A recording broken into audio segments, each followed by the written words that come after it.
உலக மக்கள் எல்லோருக்கும் வணக்கம். நான் உங்கள் ஜி கோபால் பேசுகிறேன். இன்னைக்கு நம்ம பேசக்கூடிய தலைப்பு என்னன்னா, மே மாத பலன்கள். இந்த மே மாத பலன்கள் ஆகப்பட்டது கும்ப ராசிக்காரர்களுக்கு எப்படி இருக்கிறது, அதைத்தான் இந்த வீடியோல பார்க்க போறோம். கும்ப ராசிக்கு ஆகப்பட்டது இந்த மாத கிரக அடைவுகள் எப்படி இருக்குன்னு பார்க்கலாம். கும்ப ராசியிலேயே சனி பகவான், மீனத்துல ராகு பகவான், செவ்வாய் பகவான், புதன் பகவான், அது போக மேசத்தில் சூரிய பகவான், ரிஷபத்தில் குரு பகவான், சுக்கிர பகவான், கன்னியில் கேது பகவான். இது இந்த மாத கிரக அடைவுகள். அப்ப இந்த மாத கிரக அடைவுகளை பொறுத்து கும்ப ராசிக்காரங்களுக்கு என்ன பலன் அப்படின்னா, இப்போ ஒரு நேர் வழி, ஒரு பிளாட்டா போயிட்டு இருக்குது. அந்த வழியில அப்படியே நாம் போயிட்டு இருக்க வேண்டியதுதான். அதாவது நம்மளுக்கு இந்த மாதத்துல பெரிய அச்சீவ்மெண்ட்ஸ், ஒரு மெடிக்கல் மிராக்கல், நான் ஒரு விஷயத்தை நான் யோசனை பண்ணி இருக்கிறேன், அந்த விஷயத்தை இந்த மாசத்திலேயே நான் செய்வேன், நான் ஒரு பிசினஸ்ல பெரிய கேபிட்டல் போட போறேன், இல்ல ஒரு பிசினஸ் நான் ஆரம்பிக்க போறேன், நான் ஆரம்பிச்சு ஒரு பெரிய லெவலுக்கு வரப்போறேன், இப்படிங்கிற முயற்சிகள், இப்படிங்கிற உங்களுடைய ஆசைகள், அப்ப அந்த ஆசைகளை தீர்த்து கொள்வதற்குண்டான வழிகள் இந்த மாதத்துல பெருசா எதையுமே எதிர்பார்த்து செய்யாமல் இருப்பது நல்ல விஷயங்கள். அதாவது இப்ப இந்த மாசத்துல பொறுத்த வரைக்கும் நீங்க எந்த முடிவையுமே எடுக்காமல் இருப்பது ரொம்ப ரொம்ப நல்ல விஷயம். இப்ப ஏற்கனவே 7 சனியின் பிடியில் இருக்கிறீங்க. அந்த சனி பகவானும் உங்களுடைய ஜென்மத்தில் இருக்கிறாங்க. அப்ப அந்த ஜென்மத்தில் இருக்கக்கூடிய அந்த சனி பகவான் ஆகப்பட்டது உங்களுக்கு பல தடைகள், பல சோதனைகள், பல குழப்பங்கள். அதாவது நீங்க யாருகிட்ட பழகினாலும் பிரச்சனை வருது, ஒரு தொழில் செஞ்சாலும் அதுலயுமே நஷ்டம்தான் உங்களுக்கு கிடைக்குது, ஒரு வேலைக்கு போனாலும் வேலையில பிரச்சனை, இல்லைன்னா அவமானம், ரொம்ப ஸ்ட்ரெஸ், இந்த மாதிரி விஷயத்தை தான் பார்த்துட்டு இருக்கிறீங்க. குடும்ப ரீதியாகவுமே குழப்பங்கள், மன ரீதியா சந்தோஷம் இல்லை, மக்கள்னால பிரச்சனைகள், இது எல்லாத்தையும் தான் நீங்க பார்த்துட்டு இருக்கிறீங்க. இப்படி பார்த்துட்டு இருக்கக்கூடிய சூழ்நிலையில நம்மளுக்கு ஏதாவது ரூபத்துல ஒரு மாற்றம் வருமா, நம்ம இந்த பிரச்சனைகள் இருந்து கொஞ்சம் தப்பிக்கணும், கொஞ்சம் ரிலாக்ஸ் ஆகணும் அப்படின்னு இந்த வீடியோ பாக்குறீங்க. கண்டிப்பாக உங்களுக்கு மாற்றங்கள் வரும். அதே சமயத்துல இந்த மாசத்துல நீங்க புதுசா எந்த முடிவும் எடுக்காமல், புதுசா எந்த காரியத்தையும் நீங்க செய்யாமல் அப்படியே அந்த போக்கூடிய அந்த நேர் ரோட்ல அப்படியே போயிட்டு இருக்கு. இதைத்தான் நீங்க செய்யணும். அதே சமயத்துல இப்ப உங்களுக்கு அந்த குரு பகவான் ஆகப்பட்டது 4ஆம் இடத்துல இருக்கிறாங்க. அந்த குரு பகவான் ஆகப்பட்டது பார்க்கக்கூடிய அந்த பார்வை இருக்குது இல்லைங்களா, உங்களுக்கு 8ஆம் இடத்தை பார்க்கறாங்க.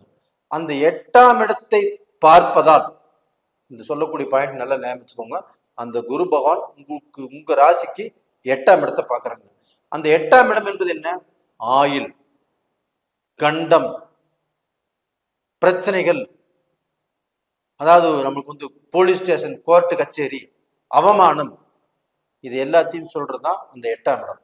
அந்த 8ஆம் இடத்தை குரு பார்ப்பதால் உங்களுக்கு வரக்கூடிய ஆயுசு தோஷம் எதுவுமே இல்லை, விபத்துக்கள் ஆகாது, கடன் பிரச்சனையினால சோதனைகள் வராது, அவமானப்பட மாட்டீங்க.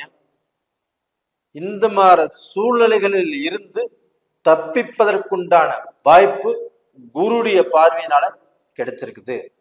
இது மிகப்பெரிய யோகமா எடுத்துக்கோங்க.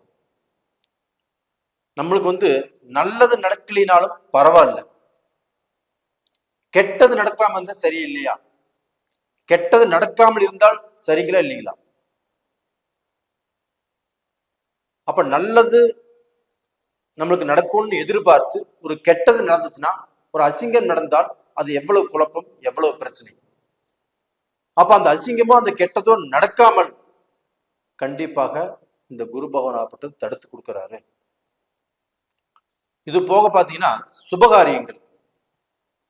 இப்போ 27 வயசுல இருக்கிறீங்க, 30 வயசுல இருக்கிறீங்க, 35 வயசுல இருக்கிறீங்க. இவங்க அந்த சுபகாரியம் பத்தி பார்க்கணும் அப்படின்னு நினைச்சீங்கன்னா, உங்களுடைய ஜென்ம ஜாதகத்தில் நடக்கக்கூடிய தசா புத்திகள் சாதகமா இருந்துச்சுன்னா நீங்க இப்ப அந்த சுபகாரியத்துக்கு முயற்சிகள் பண்ணுங்க. அப்படி இல்லைன்னா கொஞ்சம் பொறுத்து கொள்வது நல்ல விஷயம். இப்ப அது போக இப்ப 23 வயசுல இருக்கிறாங்க, இல்ல 25 வயசுல இருக்கிறாங்க, 21 வயசுல இருக்கிறாங்க. இவங்க ஏதாவது பொண்ணு பார்க்கணும்னு ஆசைப்படுறாங்க, இல்ல மாப்பிள்ளை பார்க்கணும்னு ஆசைப்படுறாங்க. இவங்க இந்த மாதத்துல கண்டிப்பாக வேண்டாம். அப்ப நீங்களும் கொஞ்சம் தள்ளி போடுவது ரொம்ப ரொம்ப நல்ல விஷயம். இது போக பாத்தீங்கன்னா உங்களுக்கு 2ஆம் இடத்துல ராகு பகவான் இருக்கிறாங்க, 2ஆம் இடத்துல செவ்வாய் பகவான் இருக்கிறாங்க, 2ஆம் இடத்துல புதன் பகவான் நீச்சம். அப்ப அந்த 2ஆம் இடம் சம்பந்தப்பட்ட இடமாகப்பட்டது ரொம்ப ரொம்ப முக்கியமான ஸ்தானம், குடும்பஸ்தானம். அப்ப அந்த குடும்பஸ்தானத்துல ராகு இருப்பதும் சரியில்லை, செவ்வாய் இருப்பதும் சரியில்லை. அப்ப ராகு இருந்தால் தோஷத்தை செய்யும், செவ்வாய் இருந்தால் தோஷத்தை செய்யும். அந்த ராகுவும் செவ்வாயும் இணைந்து 2ஆம் இடத்திலே இருக்குது. அப்ப கும்பராசிக்காரங்களுக்கு திருமணத்தில் தடை இல்லைன்னா ஒரு திருமணம் பண்ண போய் அதுல பிரச்சனைகள் வரும். அந்த திருமணம் பேசி முடிச்சு அது 3வது மனுஷனால கண்டிப்பாக நிற்கும்.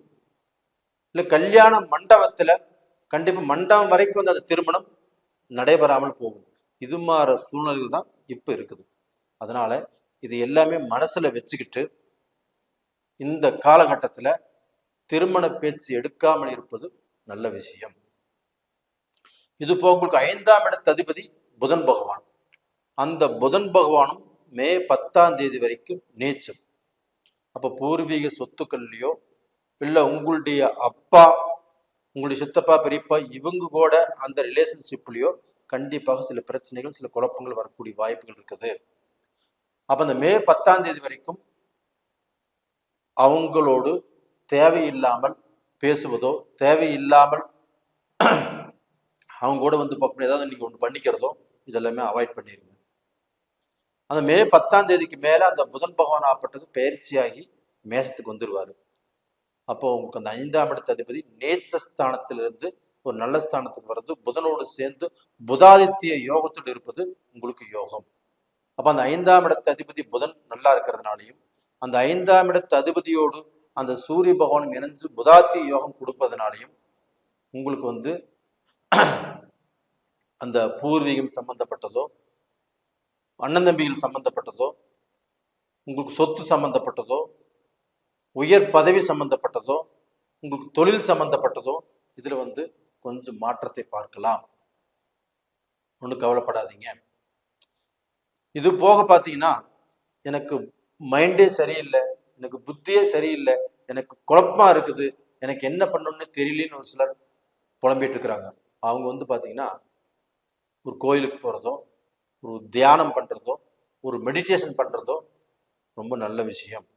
அப்படி இல்லைன்னா சிலருக்கு சேவை செய்வது, அதாவது தன்னைத்தானே அர்ப்பணித்து கொண்டு தான் மற்றவர்களுக்கு சேவை செய்யும் போது அந்த கெட்டதோ கெட்ட நேரமோ தன்னை பாதிக்காது.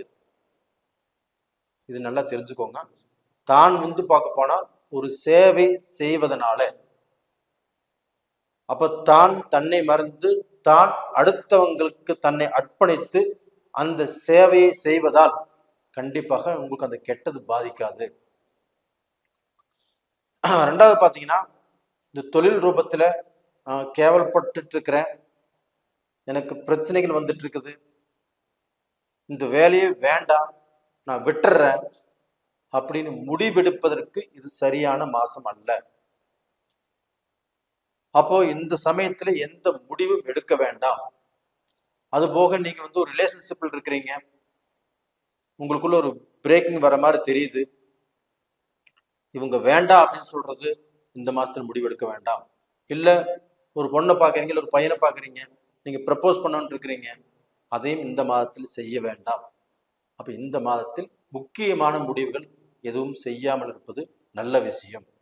அதே சமயத்துல அந்த குரு பகவான் ஆப்பட்டு உங்களுக்கு 8ஆம் இடத்தை பார்க்கறதுனால கண்டிப்பாக உங்களுக்கு எந்த கெட்டதும் வராது.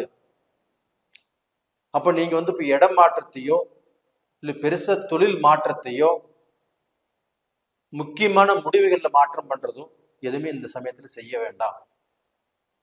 அதே சமயத்துல இப்ப உங்களுக்கு அந்த சனி பகவானும் உங்க ராசியில் இருக்கிறதுனால, அந்த செவ்வாயும் ராகும் 2ஆம் இடத்துல இருக்கிறதுனால உங்களுக்கு பார்க்க போனா இந்த நரம்பு சம்பந்தப்பட்டது, இந்த பேச்சு நாக்கு சம்பந்தப்பட்டது,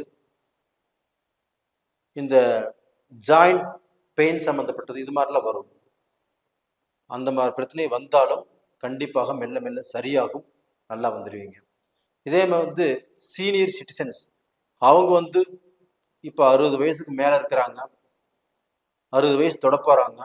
இப்போ இவங்க பார்க்க போனா எதையுமே இந்த சமயத்துல யோசனை பண்ணாமல், இல்லை ஒருத்தர்கிட்ட பணம் கொடுத்து நஷ்டமாயி போச்சு, ஒருத்தர்கிட்ட பார்க்க போனா நமக்கு பணம் அதிகமா வரும், வட்டி வரும் அப்படின்னு கொடுத்து அவங்களும் நம்மளை ஏமாத்திட்டாங்க.